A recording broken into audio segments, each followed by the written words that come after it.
আব্বা জান আমার শহরে শুনুন, রাসূল পাক সাহাবায়ে সাল্লাল্লাহু তাআলা আলাইহি ওয়াসাল্লাম হাদিসে পাকের মধ্যে বর্ণনা করে বলেন, আল্লাহ তাবারক ওয়া তাআলা কোরআন শরীফের মধ্যে বর্ণনা করে বলেন, ওরে আমার বান্দারা, ওরে আমার বান্দিরা শোনো, তোমরা যদি নিজের অন্তরকে পরিষ্কার করতে চাও, তোমরা যদি ভালো হতে চাও, দুনিয়াতে যেন ভালো হয়, কবরও যেন ভালো হয়, হাসরের ময়দানও যেন ভালো হয়, এই জন্য তোমরা বেশি বেশি করে আমার নবীর উপরে দরুদ পড়ো। জোরে বলুন, হাত উঁচু করে বলুন। ওগো আব্বা জানেরা আমার শুনুন, দরুদ পড়ার এত বড় বরকত, যিনি দরুদের একটি কিতাব লিখেছেন, যে কিতাবটার নাম হলো দালাইলুল খায়রাত। কিতাবের নাম কি বাবা? দালাইলুল খায়রাত কিতাব একটি। সেই কিতাবের মধ্যে দরুদ রয়েছে, দরুদ দরুদ দরুদ, অনেকগুলো দরুদ লেখা রয়েছে। যিনি দরুদের মুসান্নিফ, ওই কিতাবের মুসান্নিফ, ওনাকে জিজ্ঞেস করানো হলো, হুজুর আপনি এই কিতাবের মধ্যে সমস্ত দরুদগুলিকে একত্রিত করেছেন কেন? কারণটা কি বলুন? হযরত মুসান্নিফ বললেন, দেখো এই কিতাবের মধ্যে দরুদগুলি একত্রিত রাখার একটি কারণ আছে। বললেন, হুজুর কারণটা কি বলুন? যদি কারণটা যদি শুনতে চান তাহলে হাত তুলে বলুন সুবহানাল্লাহ। ওগো আমার আব্বা জানেরাও, ওগো আমার আম্মা জানেরা শুনুন, সেই মুসান্নিফ কি বলেন? তখন মুসান্নিফ বলিতেছেন, একদিন আমি চলে যাচ্ছিলাম, একটি গ্রামে পৌঁছালাম, আমার সঙ্গে কিছু আরো উলামায়ে কেরাম ছিলেন। আমরা যখন গ্রামে পৌঁছালাম, পৌঁছিবার পরে আমরা দেখলাম সেখানে জোহরের সময় হয়ে গেছে। এই জোহরের সময়, নামাজের সময় হয়ে গেছে, নামাজ পড়তে হবে। নামাজ পড়ার জন্য আমাদের লাগবে ওযু করা প্রয়োজন, আর ওযুর জন্য লাগবে জলের প্রয়োজন। চতুর্দিকে তাকাইয়া দেখলাম কোথাও জল দেখতে পেলাম না। সামনে একটা কুয়া দেখলাম, কুয়া দেখিবার পরে মনে মনে ভাবলাম ওই কুয়াতে জল আছে, চলো কুয়ার সামনে চলি। কুয়ার কাছে গেলাম, কুয়ার কাছে যাইবার পরে দেখলাম কুয়ার অনেকটা নিচে জল।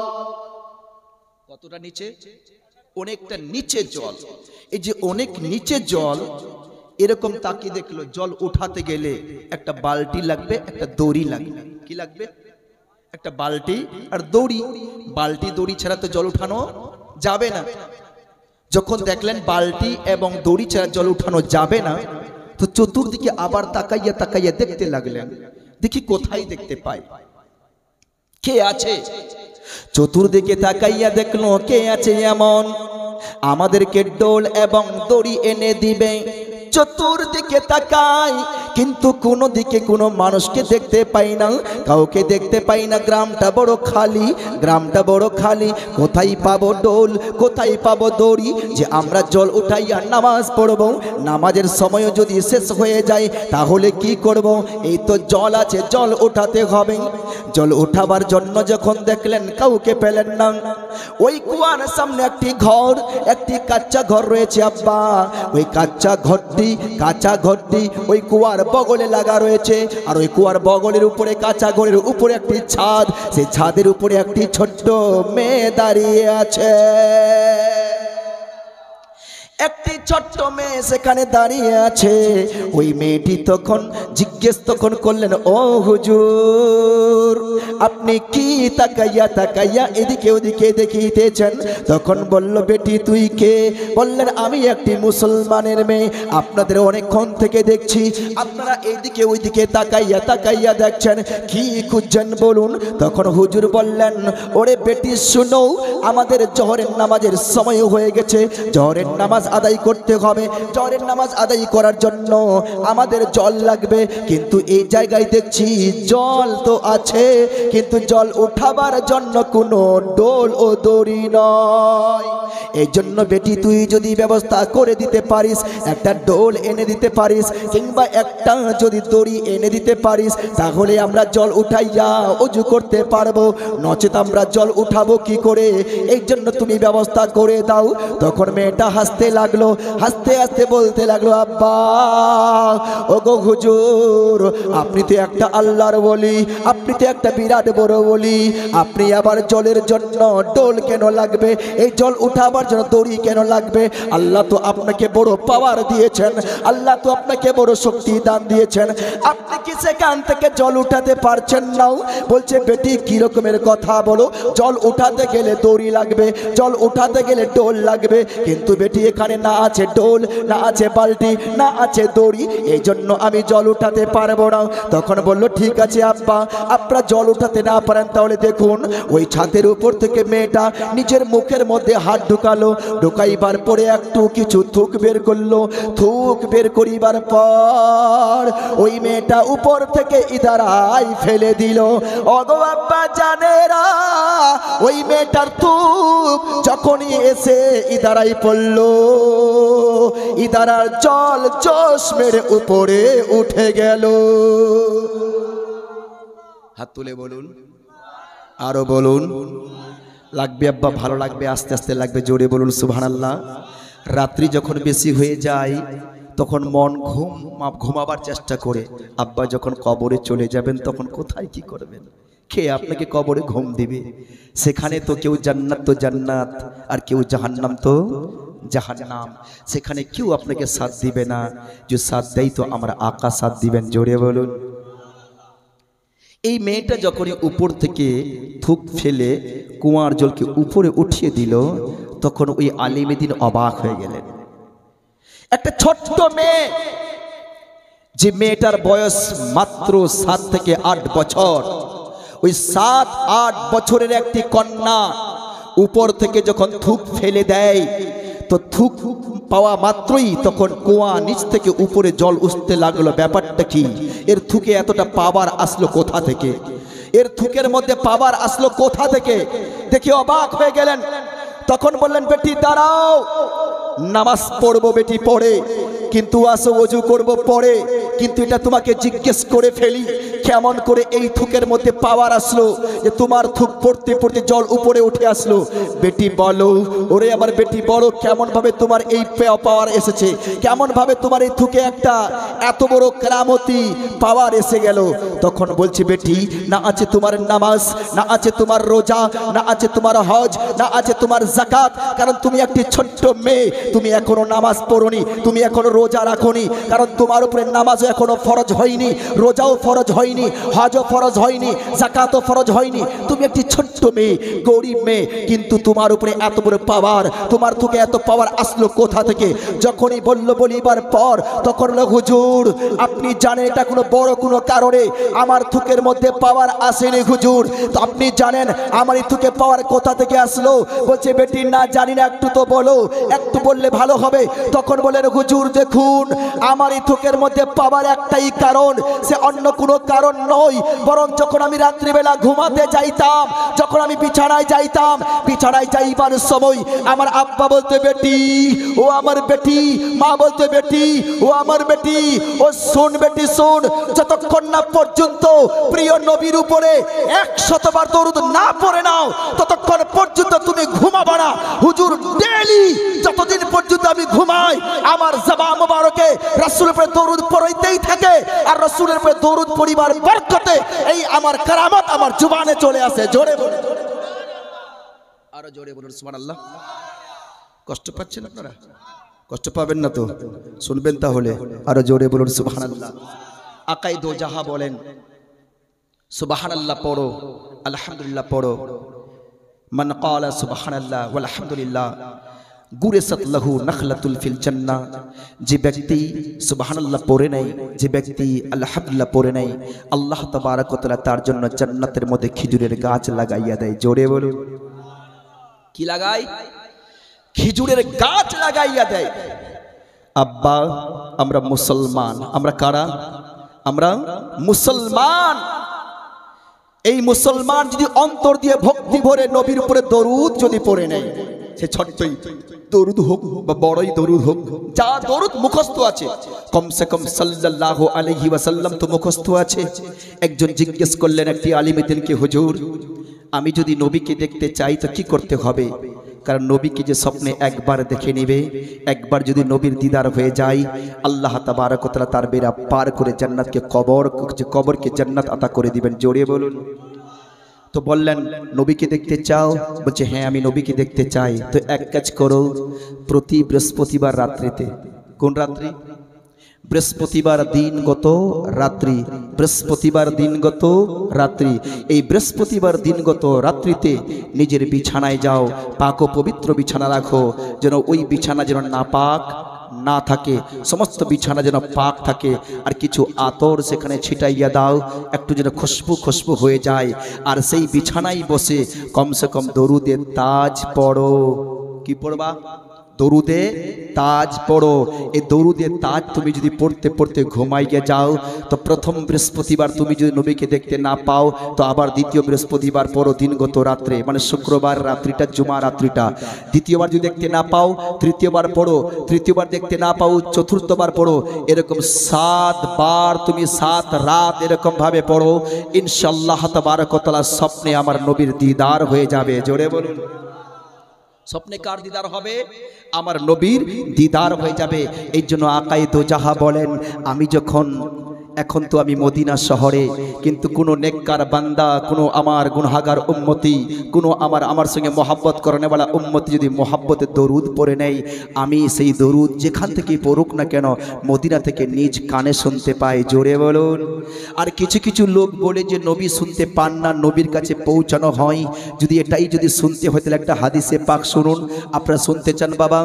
একটু হাত তুলে বলুন সুবহানাল্লাহ। পড়ুন একবার আলহামদুলিল্লাহ, একবার আল্লাহু আকবার। আব্বা জানেরা আমার, তাহলে শুনুন, মদিনা শহরের মধ্যে একজন হলো ইহুদির ছেলে, তার আব্বা নাই, শুধুমাত্র তার মা আছে। মাকে নিয়ে সে খালুর বাড়িতে থাকে। কোথায় থাকে আব্বা? খালুর বাড়িতে থাকে। খালু আছে, খালাও আছে, তার মাও আছে। সেই ছেলেটার নাম হলো আবু কুরসাফা।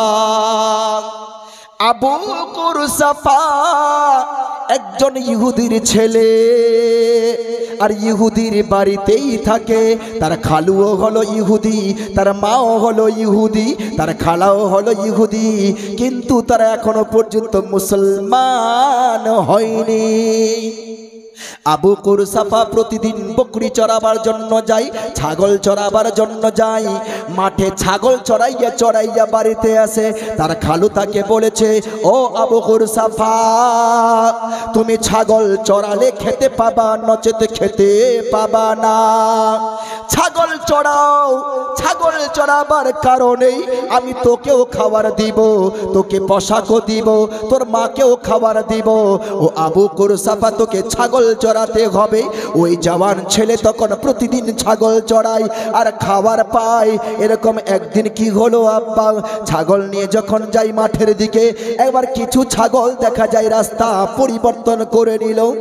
রাস্তা পরিবর্তন করে অন্য রাস্তা ধরে দৌড়াতে লাগলো। দৌড়াতে দৌড়াতে দৌড়াতে দৌড়াতে এবার দেখা যায় ওই ছাগলের পিছনে পিছনে আবু কুরসাফাও দৌড়াতে লাগলো। আবু কুরসাফা দৌড়াতে দৌড়াতে দৌড়াতে দৌড়াতে দৌড়াতে দৌড়াতে ছাগলের পিছনেই চলতে লাগলো। ছাগল যাইতে যাইতে যাইতে যাইতে যাইতে কোথায় গেল আব্বা? মদিনা শহরের শ্রেষ্ঠ জায়গা, যে জায়গার নাম হলো মসজিদে নববী। সেই মসজিদে নববীর কাছে ছাগল চলে গেল। আমার নবী পাক সাল্লাল্লাহু তাআলা আলাইহি ওয়াসাল্লাম মসজিদে নববী থেকে বের হচ্ছেন, আর ছাগল আমার নবীর সামনে হাজির হয়ে ছাগল আমার নবীকে সাজদা করে দিলেন। যখন ছাগল সাজদা করলো, এই ইহুদির ছেলে ছাগলের পিছনে দৌড়াতে দৌড়াতে ওই জায়গায় পৌঁছালো। পৌঁছিবার পরে প্রথমে ছাগলের দিকে লক্ষ্য, ছাগল যেন কাউকে সাজদা করে। যখন উপরে তাকাইয়া দেখলো একজন সুন্দর চেহারাওয়ালা, সুন্দর মুখরাওয়ালা, হাসলে যেন মুখ থেকে নূর বের হয়, কথা বললে যেন নূর বের হয়, এমন সুন্দর চেহারাওয়ালা সামনে দাঁড়িয়ে রয়েছেন। আর ওরই সামনে গিয়ে ছাগল সাজদা করিতেছেন। আবু কুরসাফা দেখে অবাক হয়ে গেল, কে এটা, কে যার সামনে ছাগল সাজদা করে দিয়েছে। যখনই আবু কুরসাফা আমার নবী পাক সাল্লাল্লাহু তাআলা আলাইহি ওয়াসাল্লামের দিকে নজর করলো, নজর করিবার পরে আব্বা মহাব্বতে পড়ে গেল। আমার নবীর চেহারা মোবারক তার অন্তরের মধ্যে চলে আসলো। আমার নবী পাককে দেখিবার পরে আবু কুরসাফা অবাক হয়ে গেল, তার দিল তখন পরিবর্তন হয়ে গেল, দিল তখন চেঞ্জ হয়ে গেল। আবু কুরসাফা এবার মনে মনে চিন্তা করতে লাগলো, এখন কি করব আমি তো জানি না, আমি জানি না। আবু কুরসাফা তখন ছাগলকে তখন এবার হাঁটাইয়া নিয়ে আসলো। যখন হাঁটাইয়া নিয়ে এসে আবার যখন মাঠে যায়, আবু কুরসাফার মনে তখন ওই নবীর মুখরা চলে আসে, নবীর চেহারা মোবারক চলে আসে। আবু কুরসাফা প্রত্যেক সময় নবীর চেহারাই দেখতে পাই, নবীকে শুধুমাত্র স্মরণ করে আব্বা। আবু কুরসাফা এনি টাইম তখন নবী নবী বলতে থাকে। আবু কুরসাফা বাড়ি আসলো, বাড়ি আসিবার পরে তার জন্য চেহারা আলাদা হয়ে গেছে, তার মন আলাদা হয়ে গেছে, মহাব্বতে পড়ে গেছে, নবীর ভালোবাসাই পড়ে গেছে। ও আবু কুরসাফার খালু এবং খালাউ এবং মা তারা বাড়িতে বসে কখনো নবীকে গালি দিত, নবীকে জাদুঘর বলতো, নবীকে খারাপ বলতো, নবীকে আরো কোনো কিছু পাগল বলতো। যখনই নবীর কথা তাদের সামনে আসে, নবীকে তারা গালি দেয়। আর সেই জায়গায় আবু কুরসাফা থাকে, এবং আবু কুরসাফা সেই সময় নবীর বিরুদ্ধে নয়, বরং সেই সময় নবীর পক্ষে কথা বলে খালু এবং খালাকে বিভিন্ন রকমের কথা বলে। আবু কুরসাফা বলল, খালু আপনি নবীকে গালি দিচ্ছেন কেন, আপনি নবীকে খারাপ বলছেন কেন? ওগো খালু, ও তো নবী দেখতে এত বড় সুন্দর, এত বড় চেহারাওয়ালা, তাকে দেখলেই যেন মন ভরে যায়। জোরে বলুন সুবহানাল্লাহ। যখনই বললেন বলিবার পর তখন তার খালু বলল, তুমি কাকে চাও, আমি খালুকে চাও না তুমি নবীকে চাও বলো? তখন সে বলল, খালু আমি তোমাকে চাই না, আমি নবীকে চাই। জোরে বলুন সুবহানাল্লাহ। যখনই বললেন যে আমি আপনাকে চাই না, আমি নবীকে চাই, এই নবীকে চাওয়ার কথাটাতেই তার খালু তখন বলল, দেখো তুমি যদি আমাকে না চাও তাহলে তোমাকে আর খাওয়া দাওয়া দিব না। তুমি বলো কি বলছো বলো। তখন সে বলতে লাগলো, দেখো নবীর জন্য যে ক্ষুধার্ত থাকতে হয়, ক্ষুধা থেকে যে ইন্তেকালও হয়ে যায় সেটাও রাজি আছি, কিন্তু নবীর মোহাব্বত ছাড়তে রাজি নয়। জোরে বলে, নবীর মোহাব্বত ছাড়তে রাজি নয়। এই জন্য আবু কুরসাফা যখন বলল তখন তার খালু, ঠিক আছে বাড়ি থেকে বেরিয়ে যাও, বাড়ি থেকে বেরিয়ে যাও। তখন সেই ছেলে বেরিয়ে গেল, বলছে ঠিক আছে আর তোমার ছাগল চড়াবো না, আর তোমার কথাও শুনবো না, আমি বেরিয়ে গেলাম বাড়ি থেকে। বাড়ি থেকে বেরিয়ে যাওয়ার পর নিজের বাড়িতে গেল, রাত্রি হলো। তার মা তখন বলে, বেটা ও বেটা আবু কুরসাফা, তুমি কেন করো রে বেটা এরকম, কি আছে এমন যে তুমি নবী নবী বলছো? মোহাম্মদ তো একটা জাদুঘর, মোহাম্মদ তো একটা পাগল, আর তার কথা তুমি এরকম ভাবে বলছো? দেখো তুমি যদি খালুর কথা না শোনো তো না আমি খেতে পাবো না তুমি খেতে পাবা। আজ তুমি খালুর বকরি চড়াইয়া, ছাগল চড়াইয়া তো কিছু খাওয়ার পাও, আর তুমি এটাও যদি না করো তাহলে আমি খাবো কি, তুমি খাবা কি? বেটা দেখো তুমি নবীকে ছেড়ে দাও, নবীকে আর নবীর কাছে যেতে হবে না, তুমি নবীর কথাটাই ছেড়ে দাও। যখনই বললেন আব্বা, বলিবার পরে আবু কুরসাফা তখন কি বললেন জানেন? আবু কুরসাফা তখন বলল, মা ওগো মা শুনো, আমি নবীকে ছাড়বো কিন্তু একটা শর্তে ছাড়বো। শর্ত তোমরা মানতে রাজি আছো বলো? তখন বলল ঠিক আছে বলো কি শর্ত আছে বলো। তখন সে বলল, শর্ত এটাই মা, আমি নবীকে ছেড়ে দিব কিন্তু একবার তোমরা নবীকে দেখে আসো, তোমরা নবীকে একবার দেখে আসো। দেখে আসিবার পর যদি বলো বেটা নবীকে ছেড়ে দাও, মা আমি ও আবু কুরসাফা আমি নবীকে ছেড়ে দিব, তুমি এবং আমার খালা যাও দুইজনে মিলে নবীকে দেখে আসো। দেখে আসিবার পরে আমাকে বলে দাও যে বেটা ঠিক আছে দেখে আসলাম, তুমি ছেড়ে দাও, তাহলে আমি ছেড়ে দিব। যখনই বলল তার মা বলল শর্ত মঞ্জুর আছে বেটা, ঠিক আছে তো? বলছে হ্যাঁ, তাহলে সকালে তোমরা যাও। এবার তখন চলে আসলো আবার খালুর বাড়িতে। এবার তার মা এসে বলতে লাগলো, বোন চলো, আমার ছেলে একটা শর্ত দিয়েছে যে আমরা দুইজনে প্রথমে নবীর দরবারে যাব, তাকে দেখে আসিবার পর যদি আমরা ছেলেকে বলি ছেলে তুমি ওকে ছেড়ে দাও, তাহলে ও ছাড়তে রাজি আছে, বলো যাবা বোন? তখন তার খালুও বলল ঠিক আছে যা, কোনো ব্যাপার নাই। এবার খালাও বলল তাহলে চলো আমরা দেখে আসি। ওগো আব্বা জানেরা আমার শুনুন, এইদিকে ওর খালা এবং আম্মি জান রাস্তা নিয়ে নিলেন। রাস্তা নিয়ে তারা চলতে লাগলো, নবীর দরবারে যেতে লাগলেন। এবার নবীর দরবারে ওই দিকে যাই, নবীর দরবারে যাইতে যাইতে যাইতে যাইতে মসজিদে নববীর সামনে গেলেন। নবী নববীর সামনে যাইবার পরে এবার তখন তার খালা এবং তার মা দুইজন মিলে রাসূল পাক সাহেবে লাউলাদ সাল্লাল্লাহু তাআলা আলাইহি ওয়াসাল্লামের দিকে নজর করলেন। নজর করিবার পরে তার মা এবং খালা ফেদা হয়ে গেল। ফেদা হইবার পরে বলেন ইয়া রাসূলুল্লাহ, ইয়া হাবিবাল্লাহ গো, ও গো রাসূল আপনি কলমা পড়াইয়া আমাদের মুসলমান করে দিন। যখনই বললেন আব্বা মুসলমান করে দিন, সঙ্গে সঙ্গে রাসূল পাক সাল্লাল্লাহু আলাইহি ওয়াসাল্লাম বললেন তাহলে পড়ো আশহাদু আল্লা ইলাহা ইল্লাল্লাহু ওয়া আশহাদু আন্না মুহাম্মাদান আবদুহু ওয়া রাসূলুহু। কলেমা শরীফ পড়ে নিলেন, মুসলমান হয়ে গেলেন। মুসলমান হইবার পরে এবার দুইজনে মিলে চলে আসে বাড়িতে। এর খালু তখন চিন্তা করেন কখন আসবে যে আমাকে কথাটা বলবে। তারা কি হলো, রাত্রি হলো আব্বা। এই দিকে তখন আবার রাত্রিবেলায় মিটিং বসলো, তার খালাও আসলো, তার খালুও আসলো। আর এই দিকে তার আবু কুরসাফাও সেখানে গেলেন। আবু কুরসাফা এবং তার খালা, খালু এবং মা সবাই মিলে একটা মিটিং শুরু করে দিল। মিটিং এর মধ্যে কি বলতে লাগলেন শুনুন। মিটিং এর মধ্যে তখন বলতে লাগলো, তার খালু বলল বলো বলো বলো, ও আবু কুরসাফার মা বলো কি হলো বলো, তোমরা তো নবীকে দেখতে গিয়েছিলা, তোমরা নবীকে দেখে কি বুঝতে পারলা বলো, ছেলেকে তোমরা ছাড়তে বলবা না কি করবা? তাড়াতাড়ি করে ছেলেকে বলে দাও ও বাবু ছেড়ে দাও, নবীকে ছেড়ে দাও। তখন তার খালা কি বলল শুনুন। আবু কুরসাফার খালা তখন বলল ও গো স্বামী, ও আমার প্রিয় স্বামী শুনো, আমি আপনার স্ত্রী বলিতেছি আবু কুরসাফা নবীকে ছাড়ুক চাই না ছাড়ুক, আমি নবীকে ছাড়তে পারবো না। জোরে বলুন সুবহানাল্লাহ, আর পড়ুন আলহামদুলিল্লাহ। একবার পড় আল্লাহু আকবার।